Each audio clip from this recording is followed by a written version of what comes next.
When you're inside of the relationship with a highly narcissistic person, it can be very, very hard to tell what's real and what's not.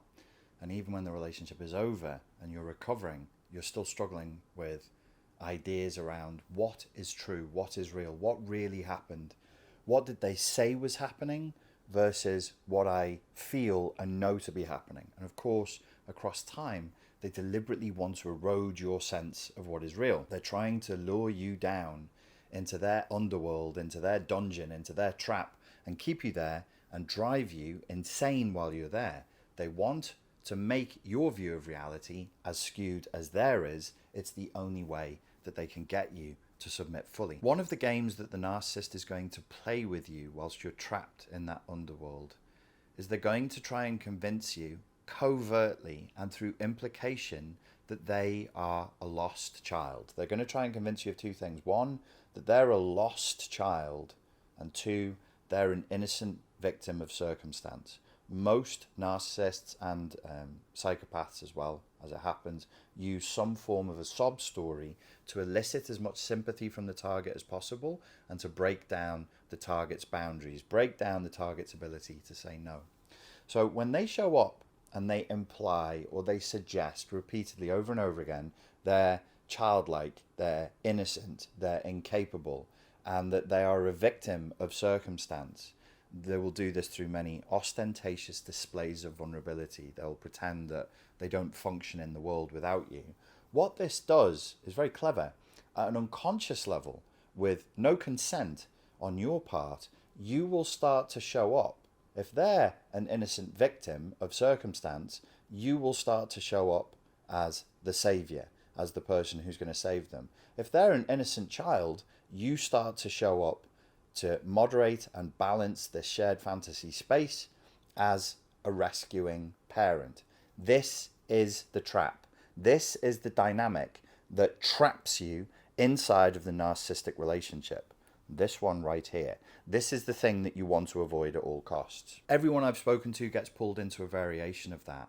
And then they'll say to me, well, I split up with them, but I got back with them because I just feel like they can't cope without me. I wanted to reject them, but then I felt such overwhelming guilt, and I really don't know why.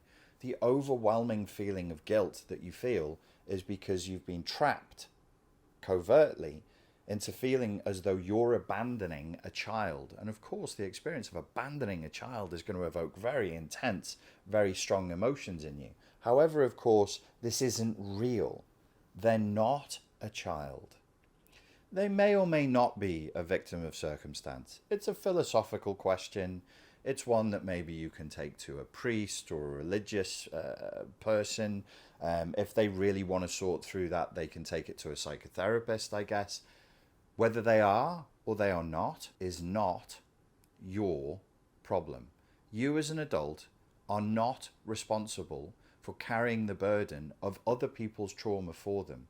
Even if they go to a highly credentialed, highly qualified psychotherapist and pay good money for that psychotherapist's time, it is not the psychotherapist's job as a separate adult to take on their client's burden for them. They can't. They can't take on their client's burden of childhood trauma for them. All the psychotherapist can do is guide them and lead them to a place where they can handle and process the trauma for themselves. You are not a psychotherapist. Even if your job is to be a psychotherapist, when we're talking about your mother, your father, your ex-lover, your ex-wife, your ex-husband, or anybody else you've been in, or it could be a friend you're in a narcissistically abusive relationship with, even if you are a psychologist, a psychotherapist by trade, when you're interacting with them, you know very well that you are not. You cannot be your friend's psychotherapist. You cannot be your lover, your wife, your husband's psychotherapist. You cannot be your mother's psychotherapist, your father's psychotherapist. Why am I emphasizing this point? Because this trap is the one that keeps everybody stuck.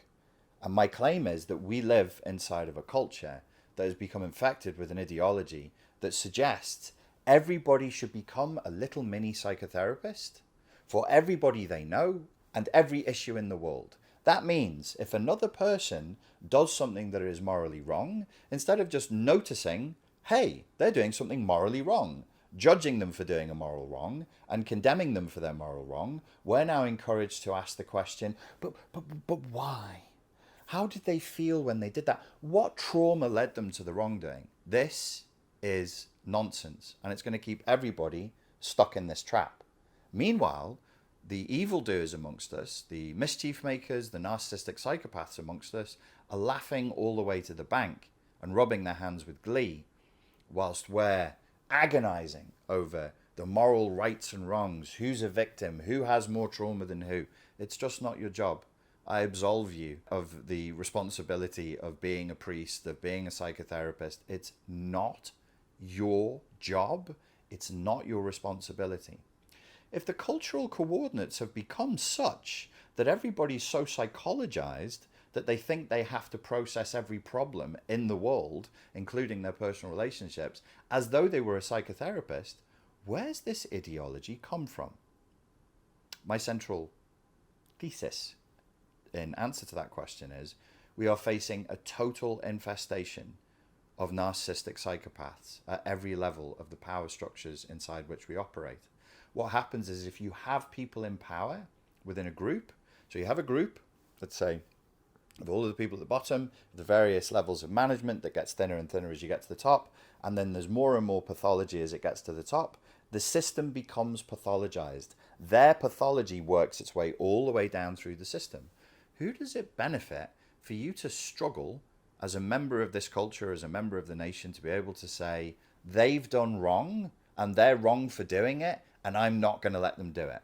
Who do you think benefits from you not being able to make that assessment because you're so soaked in this ideology of having to pretend that you're a mini psychotherapist and the appropriate way of approaching and analyzing any problem, personal or global, is through the lens of a psychotherapist? It is a lie. It is a deception. It is not your job. They are not innocent children. They are not innocent victims. They are adults. You are not the parent. You are not the rescuer.